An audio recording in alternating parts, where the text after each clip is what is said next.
好的，大家好，这次要带大家体验的是釜山航空，由高雄飞往釜山的来回的 BX796 跟 BX795，去程是高雄出发，1月10号星期五的下午3点，抵达是6点25，回程是釜山回来的1月14号星期二，中午12点出发，到台湾是2点05分，大概是出发3个月前10月买的机票。金额是7765，来回含15公斤的行李。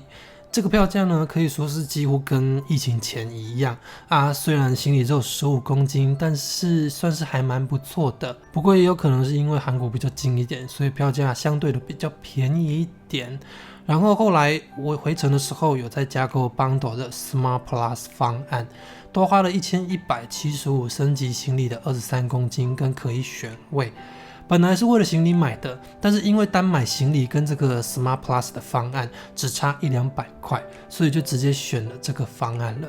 没想到啊，后来庆幸有买这个方案，直接一个大升级感觉。缘由呢，就后面听我慢慢说来。当天到高雄机场的时候呢 ，check in 柜台已经略有排队。我们上了个厕所之后呢，马上也加入了排队人龙。釜山航空在高雄的地勤呢，作业是由长荣航空代理，速度算是蛮快的了。不过我们排进队伍10分钟后，我们身后呢的人龙就更加的有增无减了。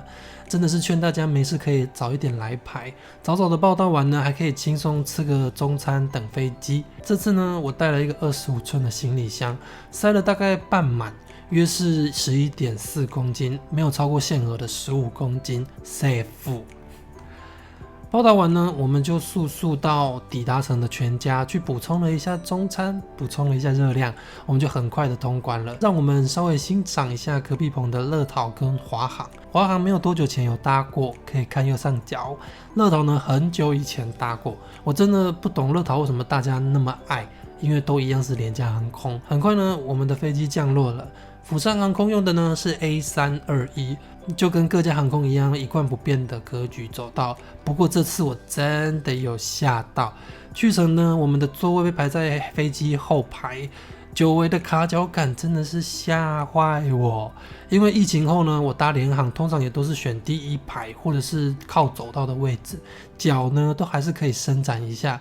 但这次坐在窗边，真的就是有一种刚好卡进去的感觉，没叮没当，动也动不了。那惊吓之余呢，唯一庆幸的就是釜山不远，牙一咬撑一下就过去了。然后呢，在高雄搭机的好处就是因为班机不多，所以从登机到起飞都可以速速搞定，所以我们很快就起飞了。然后起飞，然后看这个景，高雄飞往北呢，真的是不管怎么绕就可以看到满满的市景。天气好的时候呢，真的是超美的。那当飞机高过云层后呢，让我们回到机舱内，我略略的把脚打开，缓解一下那个紧张的空间，然后来看一下机上的杂志。上面呢有补品、零食跟保养品，还有行李箱。不过这次的飞行呢，我没有买餐点，因为韩国真的是蛮近的而且刚刚才吃完中餐，飞一下就到了。飞到了之后呢，就是有空间可以吃韩国的美食了。所以看着空服呢发完别人有订的餐，跟走了一趟，应该是一趟的免税之后，就一直看着窗外。或者是看看 Netflix 下载的影片，一直到降落前，我才发现这里有充电口。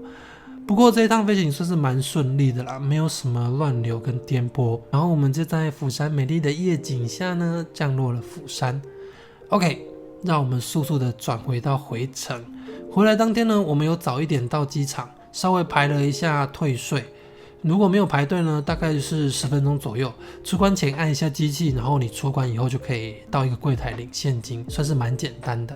退完税之后呢，釜山航空在 D 区报到区，没有在这个 A 到 C 的大区域，反而自己独在另外一边。